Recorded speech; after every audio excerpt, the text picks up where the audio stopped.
Let's dive into knocking with reps, but a how you can go diagnose what will actually help the sales rep get more sales, get farther down the pipeline.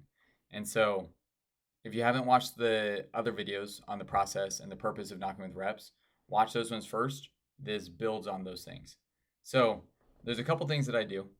The None of them are in a specific order. It's just looking at the general what needs to be done to help them go get it. And so it's just taking pieces from everywhere and finding out what will actually help them go get sales. So one of the first things is I just write down everything, and I just like to look for patterns. So I write down everything they're doing right, everything they're doing wrong, and that they can go improve on. And I just go look at what is the pattern that I'm seeing there. Is it that they are they don't have solid eye contact. They're very shifty. They are speaking really, really quietly and timidly. All those, what is the pattern there? It's like lack of confidence, right? Or is the other one that they don't necessarily have their words, and so they're not really portraying the confidence because of that. So like your goal is to try to diagnose that, just taking it from that set of data, which is what is the general pattern of the things that they need to go improve on. The second part is how far are they getting into the roadmap?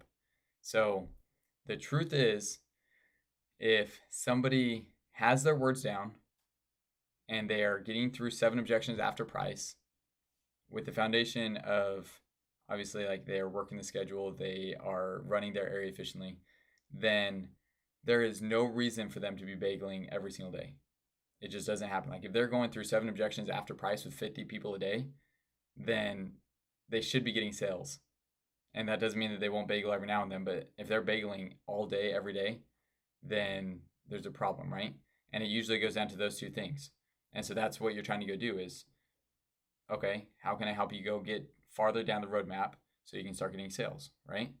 So after I get through there, and I'm like, okay, where are they getting clogged up at? Is it their intro? Is it their price? Whatever it is. How do I get them to the next step? How do I get them one feature and benefit? Now price. Now one objection after price. And so that's the second step. And then the third step is how would I feel as the customer?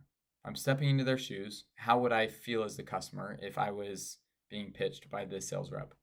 And one way that I look at it that just helps me step into their shoes is how is the customer currently responding?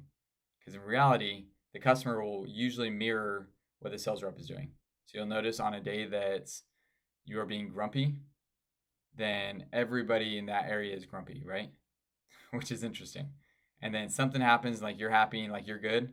Oh, wow, this is a really good area because everybody's really, really happy here. No, you're just happy, right? Like you're just changing the way that people are treating you because you're treating them different. So now let's look at that with the sales rep.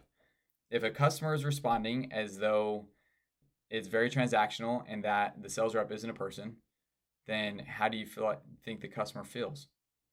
They don't feel like a person, right? Which means, okay, cool. What can we go do to diagnose? How can this sales rep make it so that this customer feels like a person? Well, a lot of the times, customers don't feel good it's like, hey, how's it going? Good, I'm Tanner. I'm out here with Moxie Pest Control. You just dive right into it and you actually don't acknowledge them versus, hey, how are you doing? Well, I'm glad to hear it. I'm glad that you're having a good day. Well, I'm Tanner. I'm out here with Moxie Pest Control. Like those are two different things. And obviously, I'm not saying use those words, but the principle of it. And so you can go see why is the customer responding in a certain way? How would you feel if you were the customer? Why? Okay, now what can we go do? What do they need to go shift so that the customer will mirror that, right? And so if you can go combine those 3 things, if you can go just look at the patterns, look at the general idea pattern of everything they need to go improve on, which a lot of times when you're first starting out, it's words and roadmap. So basically, how do you go confine that? How do you go fix something with the paraverbals or something with the body language? And then the second one is how far down the roadmap are they getting? And how can you go help them get a little bit farther? And the third one is how is the customer responding? And how would you feel if you were the customer?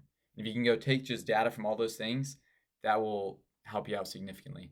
And I'll send a different video on the specifics of if I'm trying to go correct certain things in terms of like confidence or sounding natural, whatever I do, what is something applicable that they can go do for body language or for paraverbals that usually help them out, because that's a completely different skill set in and of itself that I would love to go dive into.